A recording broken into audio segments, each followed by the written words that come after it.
nhớ rồi trồng phong gì nữa nó chỉ nó xa o này bây giờ cái tí theo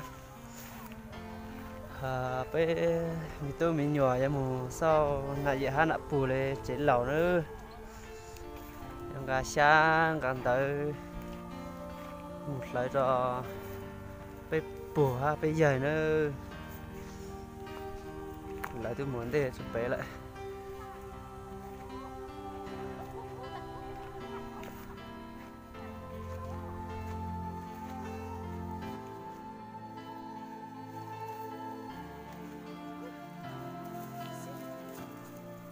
mama cú son thì cá à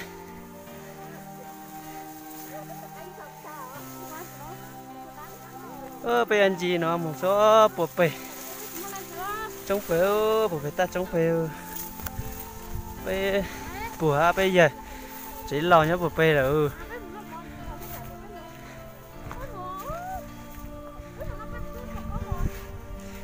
nó quy ấy nó chán từ rồng ha cho bé nó giờ bây giờ cái tí nữa ít lá dừa rồi tí dừa kỹ dừa xíu nữa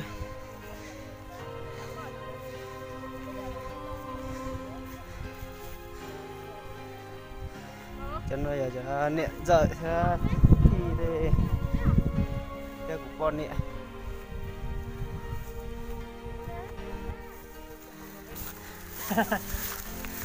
trong cái nhá từ này trong cái chỉ là no ra này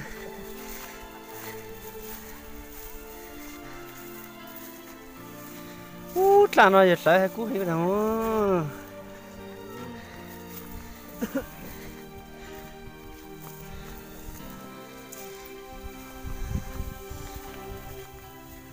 ôi chỉ tới sau ta trông rồi sắp sắp lại sắp sắp đi ha mà chụp cái bùa bây giờ chỉ lẩu rồi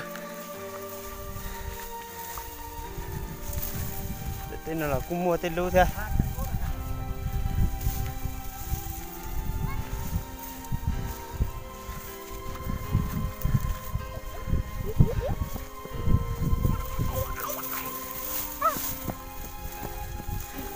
nè lúc nào cũng giờ để mong rằng bây giờ đi ha nữa lấy từ tuổi sai tải xuống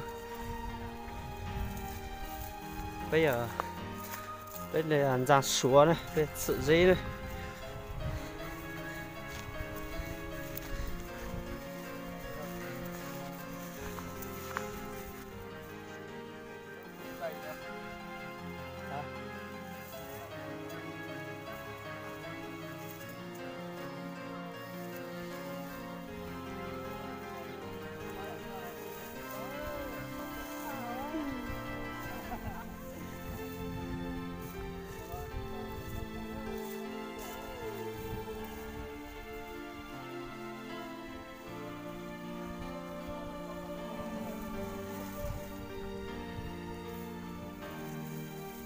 mau pecah kali lu sah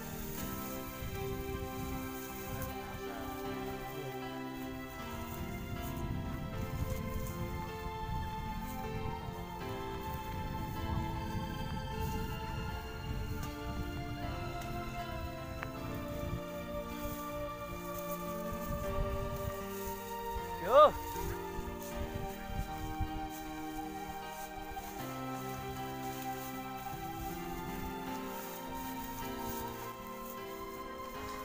ơi thì giờ tạ xí nó này tôi bỏ bây giờ thì chỉ lẩu nhá nhất tao gọi cho tôi gì để gọi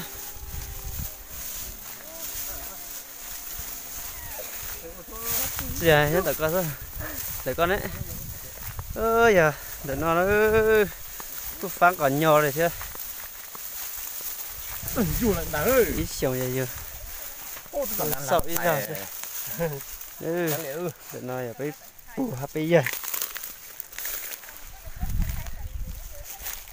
phát còn nhỏ đây ồ nước nhân thì có tôi giả cho nó nào có tuần này có tuần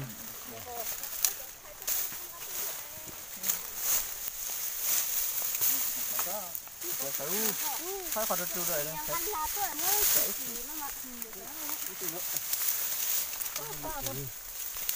Nó chỉ làm thì nó lụa.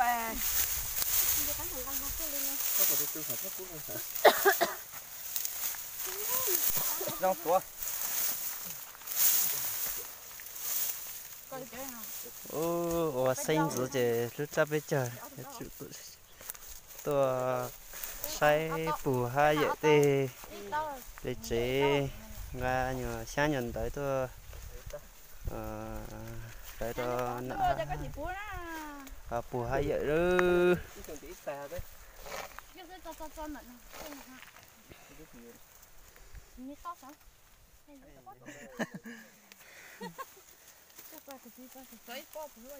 Bù, cho bây giờ sao sao đâu?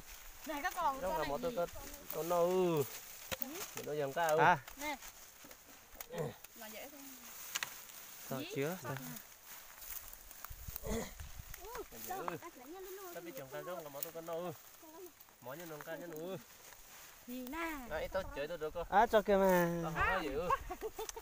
À, mới. Bật lửa đấy, đây được ra bật lửa đấy. Lại ra.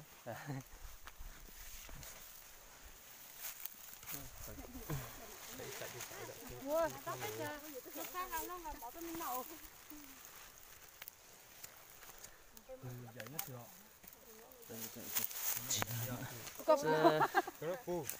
Ô phu, tao chờ cái không có tôi có tao đâu. Dữ. Tao chờ cái không có tôi có tao đâu.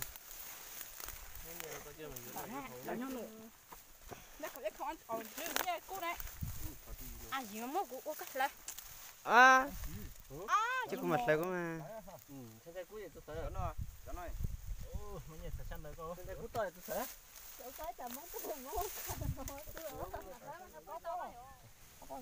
Ôi, anh nhớ đi. Là tham mua. Nè, để mua. Ôi, đấy chặt phải rồi. Có phải chắc này. Nhân lý thôi lý. Nè. Anh lấy tôi lấy cho nó. Cho nó. Cho cái chi có cái ăn gì đâu. Nó ở trong ga nó được khó thế. Nè.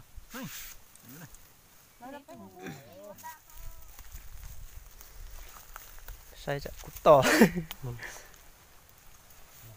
Xuống đó nó lấy tay rồi. Xếp tôi lại tay. Ở sáng này mất chưa nên đây sao?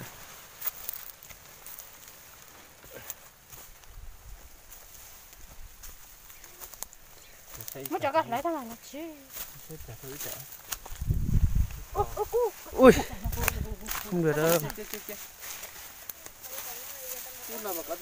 Cút lo thì nó quá nó. Xe cua tôi lúc chạy xuống. Sinh giờ tôi sau sinh giờ怎么chạy xe cua vậy?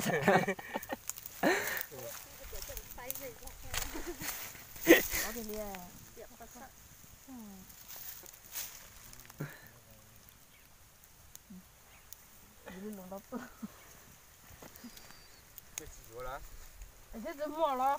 Muốn Phải từ số lo. Muốn rồi. Rồi, thôi bây giờ phải chọn ra hết. Ê, non ra giữa cái tàu non ra họ Cái ta ấy biết đi số ấp cho nó chọc ấy kìa. Chọc phủ số. Có một tỷ quá là. Có một tỷ tủ phe là. Mỏ họ mấy vụ mồi mấy chỗ của mồi. Mấy mỏ thả. Cả tính xuống. Ui, con tí luôn. Tôm khô đây. Ủa thì cứ chỉ nhá.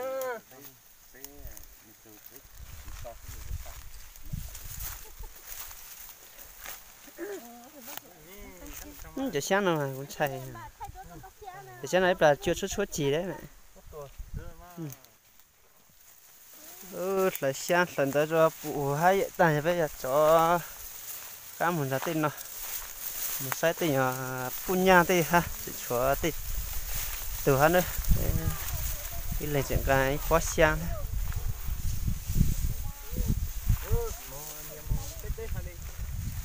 Bây giờ tọn nô này, tọn lửa này.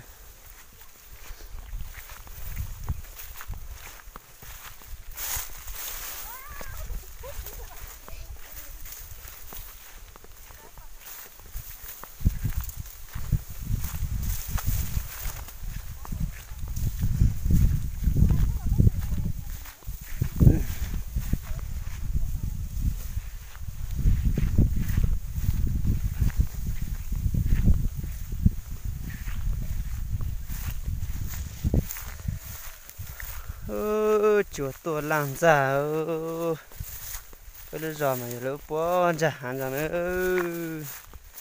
thế nên mà bỏ trong sư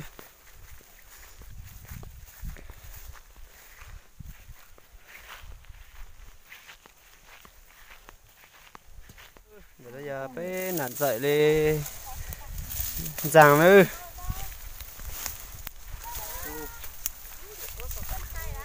rồi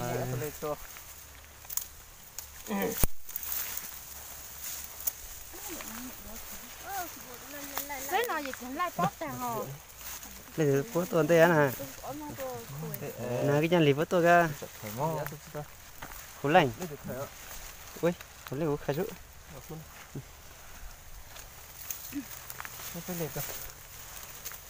ô chà nó có tỏ tiền này cả nhất này có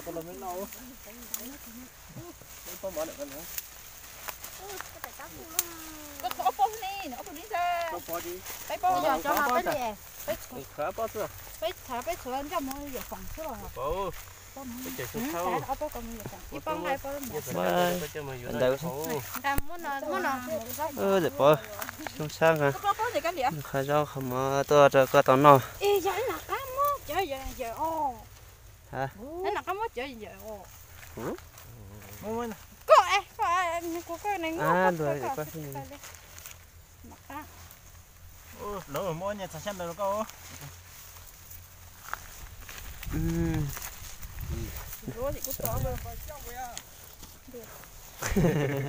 à thế à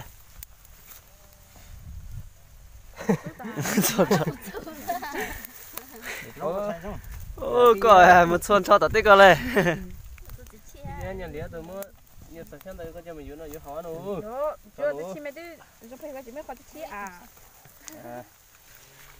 cái gì chở gì tôi tao mua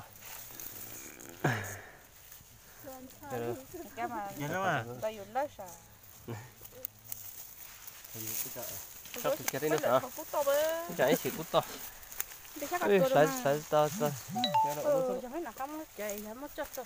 mau chơi chơi phòng mày mua lại như sáng hiện tại đâu mấy tao cho dưới này dưới hậu ơi lấy đi tao mua đó sao chả cút to mấy con đây rồi để bỏ cú lạc bỏ bây giờ cú lạc bỏ gì nó muốn đây rồi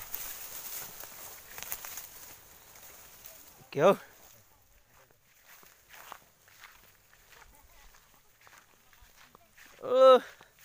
ta chỉ biết ăn cày một bữa giả hàng nữa giả biết suối từ hoa ít từ dậy hoa dậy phộng biết chỉ ăn cày một sai ha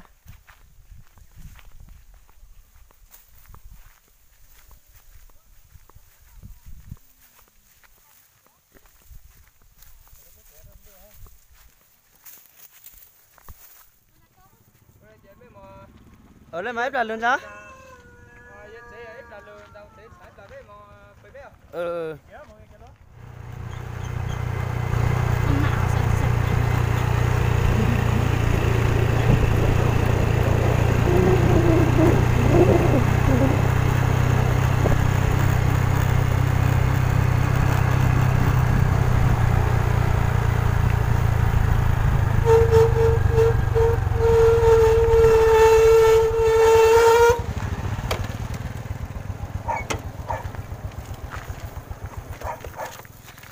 nhân giả nó xem nó còn cha hiện phộng nhân giả nó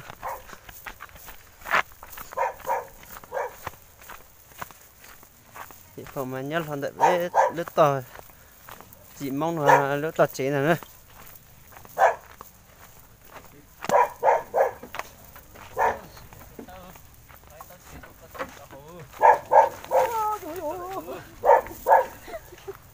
bây giờ phộng luôn chế nó nói mót nó hiếp lại không thấy nó giờ tao mình dưới nó dưới hậu ôi mai sao bây giờ tôi chỉ tôi có học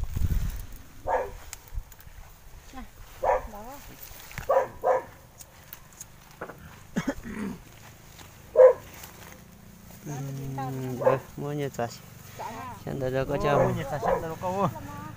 tao dụng quá vậy Rau mỏ. rau mỏ Nè. Xong rồi ơi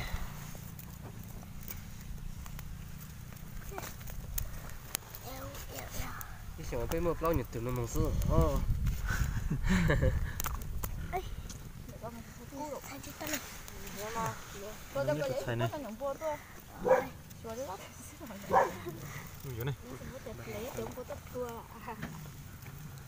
chỉ kia này Cho nó rốt sẽ lụi xuống cho ta nó cá mua gì đó Ít xả tôi bị chối ta.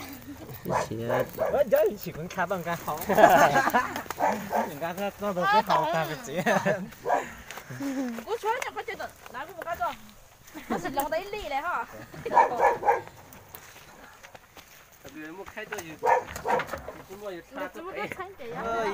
nó sao bây giờ bé mà so với cái của bây giờ thế cái chỗ mua nó sao cái chỗ cái không gì ba sang gần của nữa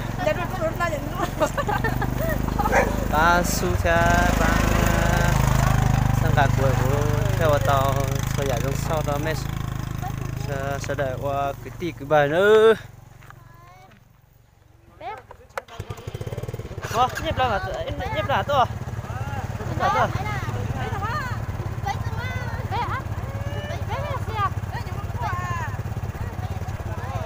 nhếp ra mà to